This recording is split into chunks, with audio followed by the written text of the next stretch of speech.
नमस्कार, विद्या संसार में आपका स्वागत है। जी, बहुत-बहुत धन्यवाद। आज की इस चर्चा की शुरुआत मैं एक बहुत ही एक अजीब से विचार के साथ करना चाहता हूँ। अच्छा, बताइए क्या विचार है? ज़रा सोचिए, आज के समय की कोई बहुत बड़ी मल्टीनेशनल कॉर्पोरेट कंपनी हो, मतलब जैसे कोई बहुत बड़ा टेक या ई-कॉमर्स जायंट ले लीजिए, हाँ, हाँ, बिल्कुल। और उस कंपनी की अपनी एक विशाल निजी सेना हो, मतलब प्राइवेट आर्मी। बाप रे! ये तो किसी फ़िल्म की कहानी लग रही है। बिल्कुल। और सिर्फ सेना ही नहीं, बल्कि वो कंपनी किसी देश के राजा की ओर से एक पूरे के पूरे उपमहाद्वीप पर हुकूमत चला रही हो। मतलब वो टैक्स भी वसूल रही हो और अपने कानून भी बना रहे हो। एकदम सही, कानून भी बना रही है, लोगों को सजा भी दे रही है। सुनने में ये पूरी तरह से एक डिस्टोपियन कहानी लगती है ना? हाँ, बिल्कुल लगती है, लेकिन दिलचस्प बात यह है कि ये कोई कहानी नहीं है। जी, हमारे आज के जो स्रोत हैं वो यही बताते हैं कि 1857-1858 में ब्रिटिश ईस्ट इंडिया कंपनी बिल्कुल बिल्कुल यही कर रही थी। एकदम सही कहा आपने।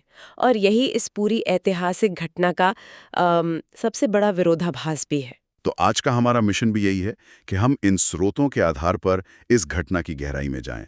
हम ये समझेंगे कि कैसे एक व्यापारिक कंपनी के खिलाफ शुरू हुआ असंतोष एक व्यापक सैन्य और नागरिक चुनौती में बदल गया। जी, और अगर हम स्रोतों पर ध्यान दें तो ये साफ लिखा है कि ये कंपनी मतलब ईस्ट इंडिया कंपनी उस वक्त केवल व्यापार नहीं कर रही थी। तो फिर वो खुद को क्या मानती थी? स्रोत के ठीक ठीक शब्द हैं कि वो ब्रिटिश ताज की ओर से एक संप्रभु शक्ति के रूप में कार्य कर रही थी। संप्रभु शक्ति मतलब सॉवरेन पावर? हाँ, सॉवरेन पावर। और जब हम संप्रभु शक्ति कहते हैं तो उसका मतलब होता है सर्वोच्च सत्ता, एक ऐसी सत्ता जिसके ऊपर कोई और सत्ता ना हो। अच्छा, लेकिन इसमें तो एक बहुत बड़ा झोल है। मतलब एक व्यापारिक कंपनी का जो मूल डीएनए होता है वो क्या होता है? मुनाफा कमाना, राइट? बिल्कुल, ज्यादा से ज्यादा मुनाफा। और एक संप्रभु राज्य का काम क्या होता है? अपने नागरिकों की देखभाल करना, उन पर न्यायपूर्ण शासन करना। सही बात है। और जब आप शासन का चश्मा मुनाफे का बना लेते हैं तो वो पूरा का पूरा ढांचा अंदर से बहुत अस्थिर हो जाता है। यही तो, ये एक बहुत ही अजीब स्थिति है। मतलब सोच कर देखिए, अगर उस समय किसी नागरिक को कोई शिकायत होती तो वो न्याय मांगने किसके पास जाता? उसी कंपनी के पास। हाँ, उसी कंपनी के पास जिसका मुख्य उद्देश्य ही शायद उस नागरिक की जेब से ज्यादा मुनाफा निकालना हो। बिल्कुल। ये एकदम हितों का टकराव था, कॉन्फ्लिक्ट ऑफ इंटरेस्ट। तो मुझे इस बात पर उलझन हो रही है कि अगर ये व्यवस्था इतनी ही शोषक और अजीब थी तो ये इतने बड़े उपमहाद्वीप पर टिक कैसे गई? इस सवाल का जवाब उस उपकरण में छिपा है जिसके जरिए कोई भी सत्ता अपना नियंत्रण बनाती है, और वो उपकरण है सेना। अच्छा, मतलब उनकी अपनी फौज। जी, कंपनी ने अपनी इस कृत्रिम संप्रभुता को बनाए रखने के लिए एक बहुत विशाल फौज खड़ी कर रखी थी। जिसमें जिसमें वो सिपाही शामिल थे ना, जिन्हें सिपाही कहा जाता था। एकदम सही। और सत्ता का पूरा भ्रम इसी एक बात पर टिका था कि ये सिपाही हर हाल में कंपनी के आदेशों का पालन करेंगे।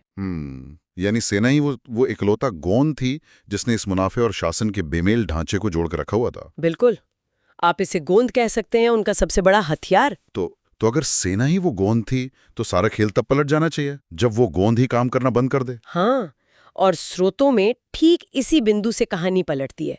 10 मई 1857। जी, 10 मई 1857। और स्रोत में जगह बताई गई है मेरठ का गैरिसन शहर, जो एक सैन्य छावनी थी। सही कहा।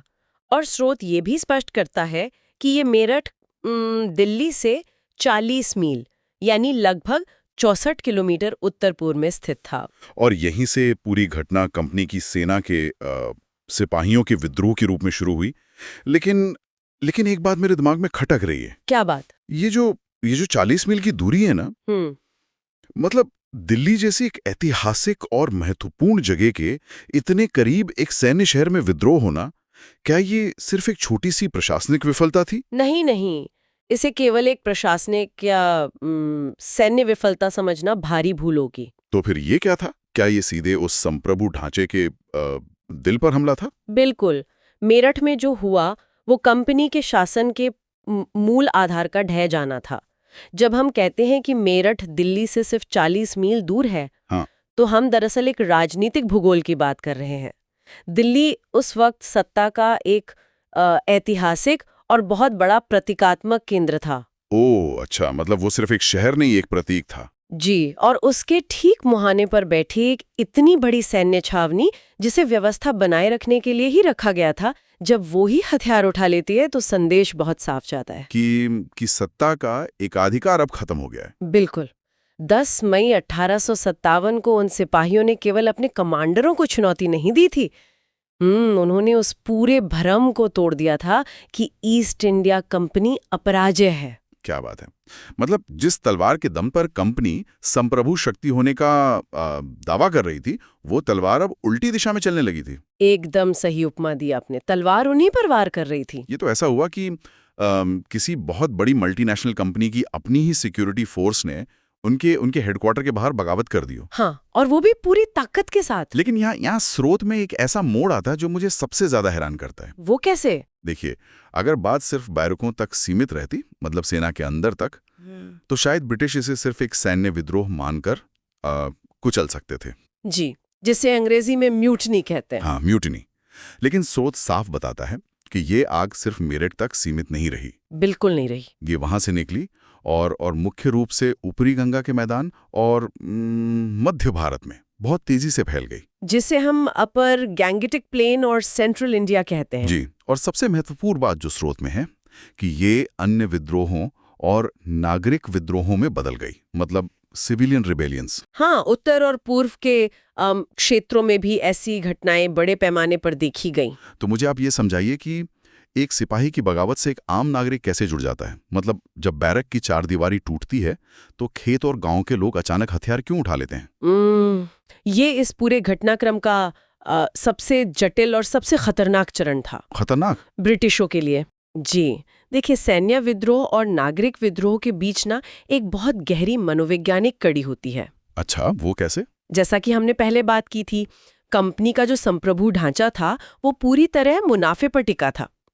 ऊपरी गंगा का मैदान और मध्य भारत, ये क्षेत्र कृषि और राजस्व मतलब रेवेन्यू के लिहाज से बहुत उपजाऊ और महत्वपूर्ण थे। मतलब ये इलाके कंपनी के लिए सोने की चिड़िया थे। बिल्कुल। लेकिन इन इलाकों की जो आम जनता थी, किसान, जमींदार, वो इस व्यापारिक संप्रभुता के आर्थिक बोझ तले पूरी तरह दबे हुए थे। मतलब उनका शोषण हो रहा था। हाँ, लेकिन उनके पास बगावत करने का कोई साधन नहीं था और अवसर भी नहीं था। क्योंकि कंपनी की सेना का खौफ था। एकदम सही, सेना का बहुत बड़ा खौफ था। यानी डर ने उन्हें अब तक रोक रखा था। जी, लेकिन जब 10 मई को मेरठ में सेना ने ही विद्रोह कर दिया तो आम जनता के मन से वो खौफ रातों रात गायब हो गया। ओह, मतलब जब उन्होंने देखा कि जो सेना डराती थी वही बागी हो गई है। हाँ, जब नागरिकों ने देखा कि जिस बल के प्रयोग से कंपनी टैक्स वसूलती है, नियम थोपती है, वो बल ही अब उनके नियंत्रण में नहीं है। तो मतलब सत्ता का जो इकबाल होता है वो खत्म हो गया। बिल्कुल, सत्ता की राजनीतिक वैधता पूरी तरह शून्य हो गई। और नागरिक विद्रोह का सीधा सा अर्थ ये है कि अब लोग उस संप्रभु सत्ता को मानने से ही इनकार कर रहे हैं। वे सिर्फ किसी नीति का विरोध नहीं कर रहे हैं। नहीं, वो कह रहे हैं कि आप हमारे शासक हैं ही नहीं। बाप रे, ये तो कंपनी के लिए एक बहुत बुरे सपने जैसा होगा। सबसे बुरा सपना। एक तरफ वो सेना जिससे उन्हें लड़ना है क्योंकि वो प्रशिक्षित है, और दूसरी तरफ वो विशाल आबादी जो उन विशाल भौगोलिक क्षेत्रों में रहती है, ऊपरी गंगा के मैदान और मध्य भारत जैसे विशाल क्षेत्रों में। जी। और स्रोत भी तो स्पष्ट रूप से कहता है कि इसने पूरे क्षेत्रों में ब्रिटिश सत्ता के लिए एक बहुत बड़ा सैन्य खतरा पैदा कर दिया। और ये सैन्य खतरा बहुत वास्तविक था। जब आम जनता और विद्रोही सैनिक मिल जाएं तो उसे सिर्फ कानून और व्यवस्था की, मतलब लॉ एंड ऑर्डर की समस्या नहीं कहा जा सकता। पता ही नहीं। जब नागरिक विद्रोहियों की भारी भीड़ हो, जिसमें किसान हो, शिल्पकार हो, स्थानीय प्रभावशाली लोग शामिल हों, हाँ। और वो भीड़ विद्रोही सिपाहियों के सैन्य अनुभव और उनके हथियारों के साथ मिल जाए, तो वो एक संपूर्ण सैन्य चुनौती बन जाती है। और ऊपरी गंगा का मैदान तो बहुत बड़ा और घनी आबादी वाला इलाका है। बिल्कुल। और यहाँ से कंपनी को उखाड़ फेंकने का मतलब था उनके सबसे बड़े राजस्व और प्रशासनिक आधार को हमेशा के लिए खत्म कर देना। और स्रोत बताता है कि उत्तर और पूर्व में भी ये घटनाएं फैल रही थी। जी, इन फैलती घटनाओं ने इस खतरे को एक साथ कई मोर्चों पे खोल दिया था। ब्रिटिश सत्ता के लिए ये केवल अपनी चौकियों को बचाने की लड़ाई नहीं रह गई थी, तो ये क्या बन गई थी? ये अपने अस्तित्व को साबित करने की लड़ाई बन गई थी कि क्या वे वास्तव में यहाँ एक संप्रभु शक्ति हैं भी या नहीं। और इस अस्तित्व की लड़ाई का जो समाधान स्रोत में दिया गया है ना, हाँ, उसकी समय सीमा मतलब जो टाइमलाइन दी गई है वो मुझे एक बिल्कुल अलग ही कहानी सुनाती है। कैसी कहानी? ये कहानी मुझे किसी जंगल की आग जैसी लगती है। ध्यान से सुनिए। इतना बड़ा सैन्य और नागरिक खतरा उत्पन्न हो गया। जी। फिर स्रोत कहता है कि 20 जून 1858 को ग्वालियर में विद्रोहियों की हार के साथ अंततः इस बड़े खतरे पर काबू पाया गया। बिल्कुल, ग्वालियर की वो हार बहुत निर्णायक थी। हाँ, तो अगर हम इसे जंगल की आग माने तो ऐसा लगता है जैसे ग्वालियर में इस हार के साथ आग की मुख्य लपटें बुझ गई। सही कहा। लेकिन उसके बाद क्या होता है?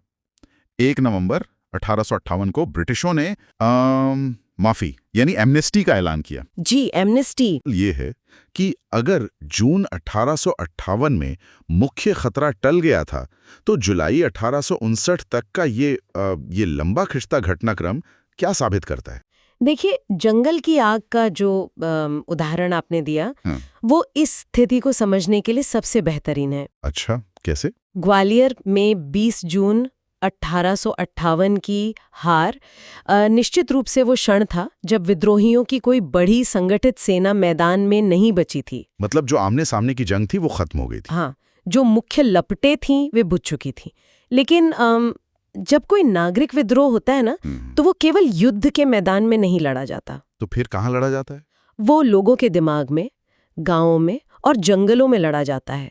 मुख्य आग बुझने के बाद भी पूरे ऊपरी गंगा के मैदान और मध्य भारत में असंतोष के अंगारे सुलग रहे थे। ओह, तो ये जो 1 नवंबर 1858 को माफी मतलब एमनेस्टी का ऐलान हुआ, जी, क्या वो उन्हीं सुलगते अंगारों पर पानी डालने की कोशिश थी? बिल्कुल, एकदम सही समझे आप। लेकिन मुझे एक बात समझ नहीं आती। अगर कोई सत्ता विजयी हो चुकी है, उसने अपना सबसे बड़ा सैन्य खतरा खत्म कर लिया है, हाँ, तो वो माफी क्यों मांगेगी या माफी क्यों देगी? मतलब आमतौर पे तो जीतने वाला अपनी शर्तें थोपता है ना? ये माफी कोई दया भाव नहीं थी, बल्कि ये सत्ता की अपनी सीमाओं की पहचान थी। सीमाओं की पहचान मतलब वो कमजोर पड़ रहे थे। देखिए, आप एक पूरे उपमहाद्वीप के इतनी विशाल आबादी पर हर समय बंदूक तानकर राज नहीं कर सकते। ये तो है। कंपनी और ब्रिटिश ताज के संसाधन असीमित नहीं थे। 1 साल से ज्यादा चले इस भीषण विद्रोह ने उनके खजाने और सेना दोनों को पूरी तरह निचोड़ दिया था। मतलब वो भी अंदर से टूट चुके थे। जी। इसलिए उन्हें एक बहुत बड़ी कूटनीतिक चाल चलने की जरूरत थी। उन्हें उस नागरिक आबादी को वापस खेतों और कारखानों में भेजना था, ताकि वो जो राजस्व का मतलब टैक्स का पहिया है वो फिर से घूम सके। बिल्कुल सही। अगर लोग लड़ते रहेंगे तो टैक्स कौन देगा? अब समझ में आया। लेकिन स्रोत में इस माफी की एक बहुत ही सख्त शर्त भी लिखी है। जी, वो शर्त बहुत अहम है। स्रोत कहता है कि ये माफी केवल उन विद्रोहियों को दी गई जो हत्या में शामिल नहीं थे। हाँ, नॉट इन्वॉल्व्ड इन मर्डर। सुनने में तो ये शर्त सिर्फ एक कानूनी पेच लगती है कि भाई जिसने खून किया है उसे सजा मिलेगी, लेकिन मुझे लगता है इसके पीछे बहुत गहरी राजनीति होगी। आप बिल्कुल सही सोच रहे हैं। ये शर्त राजनीति का एक बहुत बड़ा मास्टर स्ट्रोक थी। Master stroke? वो कैसे? जब आप कहते हैं कि हम सबको माफ कर देंगे सिवाय उनके जिन्होंने हत्या की है, तो आप असल में विद्रोहियों के बीच एक बहुत बड़ी दरार पैदा कर रहे होते हैं। अच्छा, मैं पूरी तरह से समझा नहीं, थोड़ा खोल कर बताएंगी? सोचिए, एक गांव में 10 लोगों ने विद्रोह में हिस्सा लिया। ठीक है, 10 लोग हैं। उनमें से 8 ने सिर्फ प्रदर्शन किया या किसी स्थानीय दफ्तर में आग लगा दी, लेकिन बाकी 2 लोगों ने किसी ब्रिटिश अधिकारी की हत्या कर दी। ओके। अब इस माफी की घोषणा के बाद वे जो 8 लोग हैं वे चाहेंगे कि वे चुपचाप हथियार डाल दें और शांति से अपने घर लौट जाएं, क्योंकि उन्हें पता है कि उन्हें माफी मिल जाएगी। बिल्कुल। वे अब उन 2 लोगों का साथ कभी नहीं देंगे, बल्कि शायद खुद को बचाने के लिए उन्हें अंग्रेजों को सौंप भी दें। ओह माय गॉड, ये तो बहुत ही चालाकी भरा कदम है। जी, ये शर्त असल में एक फिल्टर का काम कर रही थी। इसका मतलब है कि उन्होंने एक ही झटके में उस गठजोड़ को तोड़ दिया जी। जो सिपाही और आम नागरिक के बीच बन गया था। ये कूटनीतिक चाल चल दी गई थी। तो फिर 8 जुलाई 1859 की तारीख का क्या महत्व है? ये एक बहुत जरूरी सवाल है। मतलब ये 8-9 महीने का अतिरिक्त समय क्यों लगा सिर्फ ये कहने में कि अब शत्रुता समाप्त हो गई है? देखिए, क्योंकि जब एक संप्रभु सत्ता, विशेषकर एक ऐसी सत्ता जो बाहर से आई हो, वो एक बार अपनी वैधता खो देती है ना, हाँ, तो उसे दोबारा स्थापित करने के लिए पूर्ण निर्विवाद नियंत्रण दिखाना पड़ता है। मतलब कोई भी कसर नहीं छोड़ सकते। बिल्कुल नहीं। ग्वालियर के बाद भले ही कोई बड़ी जंग ना हुई हो, लेकिन ऊपरी गंगा के मैदान और मध्य भारत के इतने विशाल भूभाग में छोटे छोटे विद्रोही गुट तो थे। जैसे छापामार योद्धा या कोई असंतुष्ट नेता अभी भी जंगलों में सक्रिय रहे होंगे। जी, तो ब्रिटिश अधिकारियों को एक एक इलाके में जाना पड़ा होगा, ये तय करना पड़ा होगा कि कौन इस हत्या न करने वाली माफी के योग्य है और कौन नहीं। मतलब उन्हें हर एक गांव को एक एक करके निहत्था करना पड़ा होगा। बिल्कुल। वे सचमुच जंगल की राख में एक एक चिंगारी को पैर से कुचल कर बुझा रहे थे। क्योंकि वो कोई चांस नहीं लेना चाहते थे कि आग दोबारा भड़के। एकदम सही। और इसीलिए 8 जुलाई 1859 वो दिन है जब ब्रिटिश सत्ता इस बात को लेकर पूरी तरह से आश्वस्त हो गई कि अब इस पूरे भौगोलिक क्षेत्र में उनके प्रशासन को या टैक्स वसूली को चुनौती देने वाला कोई नहीं बचा है। जी, कोई भी सशस्त्र व्यक्ति या गुट नहीं बचा है। ये केवल सैन्य समाप्ति की घोषणा नहीं थी। तो ये क्या था? ये उस संप्रभु शक्ति की बहाली की घोषणा थी जिसे 10 मई 1857 को मेरठ में चुनौती मिली थी। ओह, अगर हम इन सारे तथ्यों को एक एक धागे में पिरोए ना, तो तस्वीर बहुत ही साफ और प्रभावशाली हो जाती है। बिल्कुल। देखिए, हमने बात शुरू की थी एक व्यापारिक कंपनी से जो मुनाफे के लिए काम करती थी, लेकिन ब्रिटिश ताज की ओर से संप्रभु शक्ति का मुखौटा पहने हुए थी। जी। उनका सारा नियंत्रण सिर्फ एक चीज पर टिका था और वो थी उनकी सेना। लेकिन 10 मई 1857 को मेरठ में उसी सेना के सिपाहियों ने बगावत करके उस मुखौटे को नोच डाला।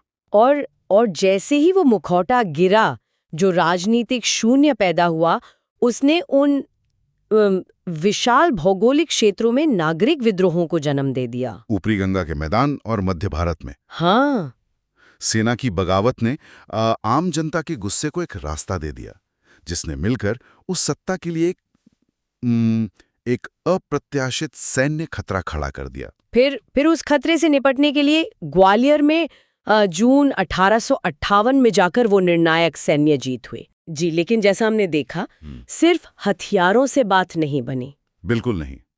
इसीलिए तो नवंबर 1858 में हत्या में शामिल ना होने की शर्त के साथ वो माफी भी कूटनीति अपनाई गई। एकदम सही।